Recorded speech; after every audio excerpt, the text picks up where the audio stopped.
ಇನ್ನು ಮಹಿಳಾ ಆಯೋಗ ಕೊಟ್ಟ ದೂರನ್ನ ಉಲ್ಲೇಖಿಸಿ ಎಸ್ಐಟಿಯನ್ನು ರಚಿಸಲಾಗಿದೆ.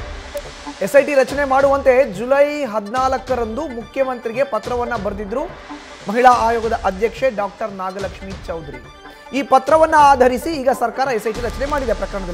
ಪ್ರಕರಣ ಸಂಬಂಧ ಹಲವು ಆಗ್ರಹವನ್ನ ಮಾಡ್ತಾ ಇದೆ ಈಗ ಮಹಿಳಾ ಆಯೋಗ. ಹಾಗಾದ್ರೆ ಮಹಿಳಾ ಆಯೋಗ ಮಾಡ್ತಾ ಇರೋ ಅಂತ ಆಗ್ರಹ ಆದ್ರೂ ಏನು? ಡಾಕ್ಟರ್ ನಾಗಲಕ್ಷ್ಮಿ ಚೌಧರಿ ಅವರ ನೇತೃತ್ವದ ಆಯೋಗ, ಮಹಿಳಾ ಆಯೋಗ ಪತ್ರವನ್ನು ಬರೆದಿತ್ತು ಜುಲೈ 14ನೇ ತಾರೀಕು ಸರ್ಕಾರಕ್ಕೆ. ಈ ಪ್ರಕರಣವನ್ನು ನಾವು ಗಂಭೀರವಾಗಿ ಪರಿಗಣಿಸಬೇಕು, ತನಿಖೆ ಆಗಬೇಕು, ವಿಚಾರಣೆ ಮಾಡಬೇಕು, ಅದಾದ ಬಳಿಕ ಸರ್ಕಾರಕ್ಕೆ ವರದಿಯನ್ನು ಕೊಡಬೇಕು. ಆರೋಪಗಳು ಸಾಲು ಆರೋಪಗಳು ಕೇಳಿ ಬರ್ತಾ ಇದೆ ಅನ್ನೋ ಪತ್ರದಲ್ಲಿ ಈಗ SITನ ರಚನೆ ಮಾಡಿದೆ ರಾಜ್ಯ ಸರ್ಕಾರ. ನಮ್ಮ ಪ್ರತಿನಿಧಿ ಸತ್ತರ್ ಮಾಹಿತಿಯನ್ನು ನೀಡ್ತಾ ಇದ್ರು. ಸತ್ತರ್, ಈಗ SIT ರಚನೆ ಆಯಿತು ರಾಜ್ಯ ಸರ್ಕಾರದಿಂದ, ಏಕಾಏಕಿ ಆಗಲಿಲ್ಲ. ಮಹಿಳಾ ಆಯೋಗದ ಅಧ್ಯಕ್ಷೆ ಡಾಕ್ಟರ್ ನಾಗಲಕ್ಷ್ಮಿ ಚೌಧರಿ ಅವರು ಬರೆದಿರುವಂಥ ಪತ್ರವನ್ನು ಆಧರಿಸಿ ರಾಜ್ಯ ಸರ್ಕಾರ ಈಗ SIT ರಚನೆ ಮಾಡಿರುವಂಥದ್ದು. ಹಾಗಾದ್ರೆ ಏನೇನು ಆಗ್ರಹವನ್ನ ಈಗ ಮಹಿಳಾ ಆಯೋಗ ಮಾಡ್ತಾ ಇದೆ ಸತ್ತರ್?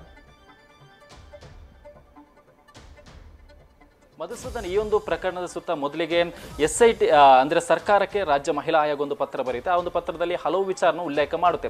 20 ವರ್ಷಗಳ ಹಿಂದೆ ನಡೆದಂತಹ ಹತ್ಯೆ, ಅತ್ಯಾಚಾರ, ಕೆಲವೊಂದು ಅಸ್ವಾಭಾವಿಕ ಸಾವಿಗೆ ಸಂಬಂಧಪಟ್ಟ ಹಾಗೆ ಸಮಗ್ರವಾಗಿ ನಿಷ್ಪಕ್ಷವಾದಂತಹ ಒಂದು ತನಿಖೆ ಆಗಬೇಕು.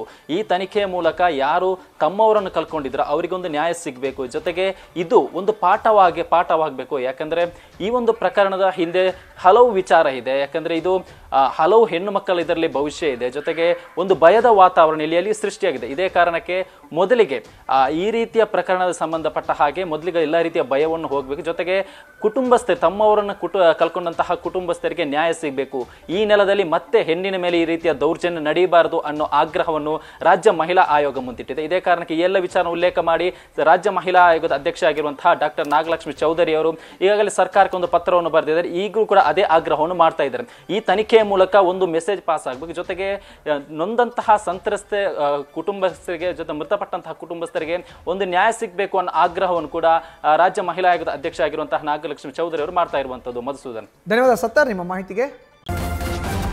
ನ್ಯೂಸ್ ಫಸ್ಟ್, ನಿರ್ಭೀತಿಯಿಂದ ನಿಮ್ಮ ಪರವಾಗಿ.